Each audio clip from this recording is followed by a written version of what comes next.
series is continuing. I'm keeping this one alive for 2020, keeping it as consistent as I possibly can, try not to leave it by the wayside like I usually do.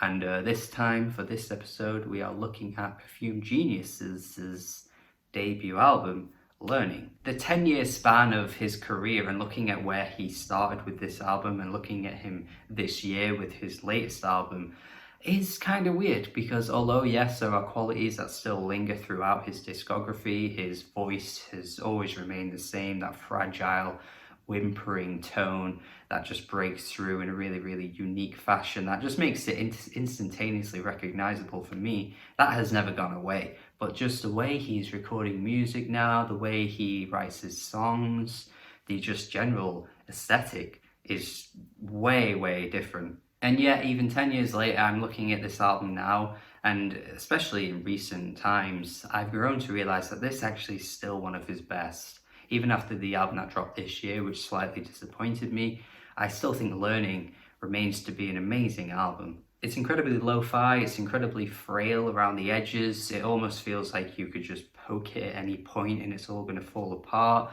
There's this haziness to the production throughout that almost feels quite dreamlike in a weird way. For me, it's like watching Mulholland Drive, where throughout you're just not entirely sure what is going on. And I feel as though Perfume Genius is kind of in that headspace on this album too, where you're just like so confused, and all of his words just don't feel like they have certainty to them. He just doesn't know the answer to things, and it does feel kind of very odd in that same like Lynchian style. What's real and what isn't often feels blurred on this album. It's a really, really strange listen in terms of listening to the music and reading through them, as there are a variety of different topics that are explored here. There are some lyrics on the opening track that sort of reference perhaps a parent or someone in his life that just doesn't seem to quite accept him for who he is.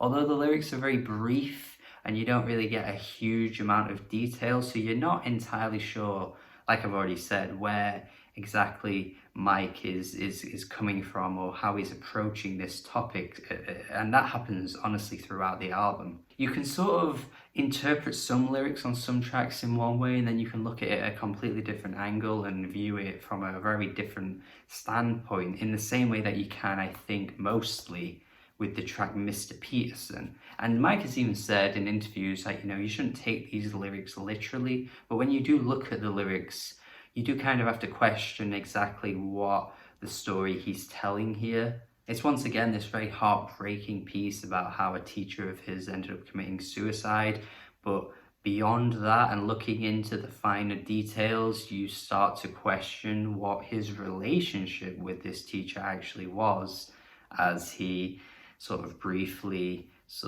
points at this idea that this teacher may have even sexually assaulted him. It's a bit of a touchy topic, and one that I don't fully feel comfortable and confident discussing, because I know how horrifying and traumatic this type of thing can be for people, and just reading into the lyrics sometimes makes you just wince a little bit just thinking about it, because again, the answers aren't really laid out for you. It's not like a story that tells you, yes, this happened, yes, this is what happened, and then this happened, and then this after. The way Mike writes is just this strange little way that makes you kind of uncertain on things, which I think adds this haunting aspect to the album. Listening to a track like Look Out, Look Out, when you read into the details, it's about a person named Mary Bell who killed 2 children, and I don't even think this person, Mary Bell, was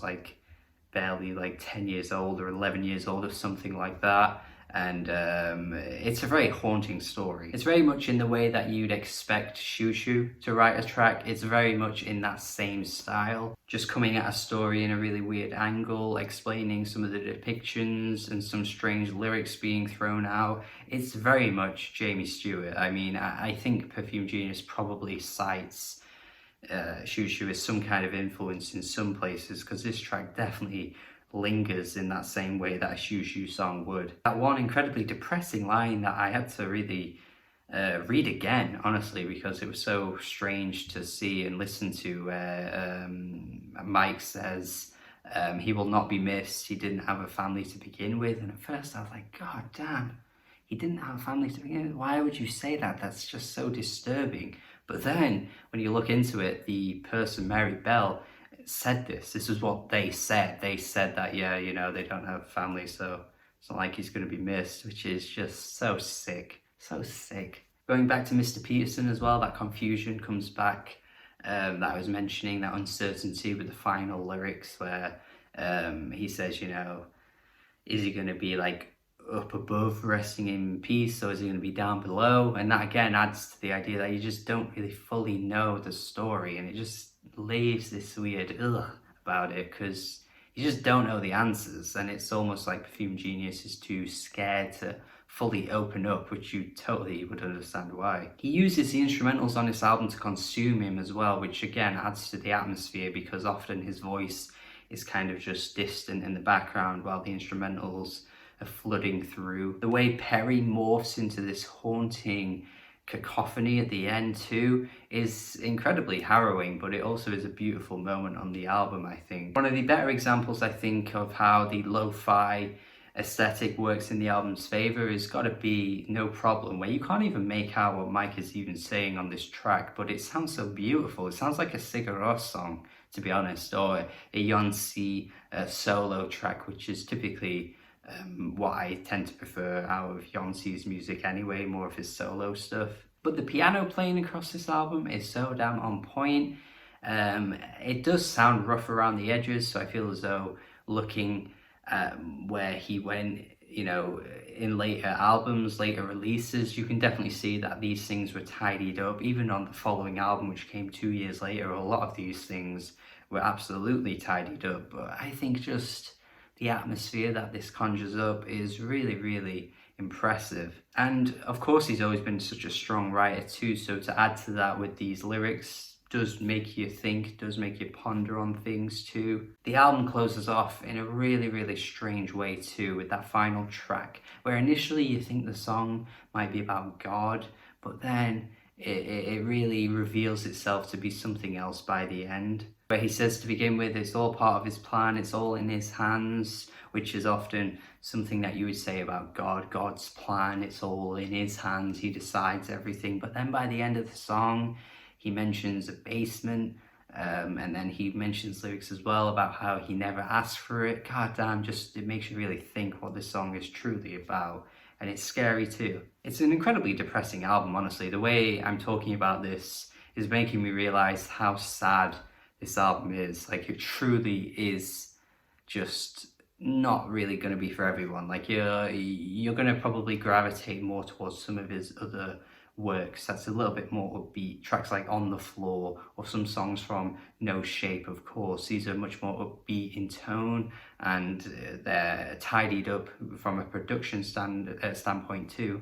But my God, this album just hits me in ways that I don't usually find in other pieces of music, which is why I want to talk about it, because it's sort of been left behind a little bit. It's like a distant memory, not one that Perfume Genius is known for these days, but it certainly is one I think is still absolutely worthy of being brought up. I even had it in my decade list too, and I hope more people go check it out and maybe revision their thoughts on it. And I of course wish Mike the best as well. I mean, his lyrics are still very emotional and have a lot of impact to them, but there's something about this album that's a lot more frail than what he's writing these days, and I just hope he's mentally in a place that's much better than he was when he wrote this album. But it's an amazing piece of music in my opinion regardless. Hopefully you check it out, and if you haven't already, then you at least will based on this video. Hopefully you enjoyed what I had to say. Let me know your thoughts on this album in the comments, and thank you for watching. Have a good day and goodbye.